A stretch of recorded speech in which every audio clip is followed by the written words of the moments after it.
హైదరాబాద్ దిల్సుఖ్ నగర్ లో ఉద్రిక్తత వాతావరణం నెలకొంది. రాష్ట్రంలో ఖాళీగా ఉన్న 20,000 పోలీసు ఉద్యోగాల నియామకాలను వెంటనే విడుదల చేయాలని నిరుద్యోగులు ఆందోళనకు సిద్ధమయ్యారు. దిల్సుఖ్ నగర్ రాజీవ్ చౌక్ వద్ద నిరుద్యోగులు మిలియన్ మార్చ్ చేపట్టాలని నిర్ణయించడంతో పోలీసులు అప్రమత్తమయ్యారు. మిలియన్ మార్చ్ కు పెద్ద సంఖ్యలో నిరుద్యోగులు తరలివచ్చే అవకాశం ఉండటంతో పోలీసులు ముందస్తు చర్యలు చేపట్టారు. ఈ నేపథ్యంలో ఆందోళనకారులను పోలీసులు అదుపులోకి తీసుకున్నారు.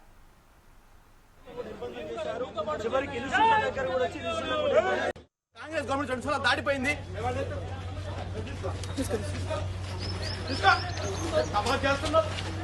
తమాషా మళ్ళీ ఏమయ్యా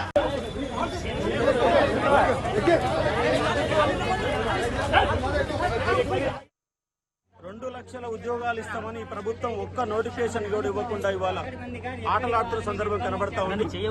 దానికి నిరసనగానే ఇవాళ మిలియన్ మార్చి పిలుపునివ్వడం జరిగింది.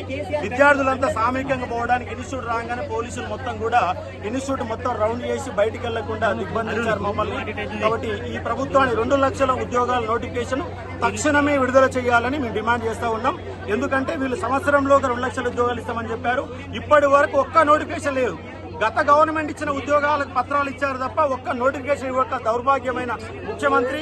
ఈ ముఖ్యమంత్రి దించే శక్తి యువతకు మాత్రమే ఉంది.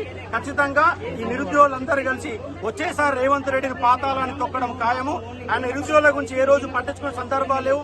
వాళ్ళందరికీ కూడా ఎన్నో రకాల ఆశలు పెట్టి వాళ్ళు అధికారంలో గడ్డనెక్కిన ప్రభుత్వం వాళ్ళ నిరుద్యోగులందరినీ నిండా ముంచిన గవర్నమెంట్. దీని వ్యతిరేకంగా నిరుద్యోగ లేబర్ సంఘం కూడా మా పోరాటాలని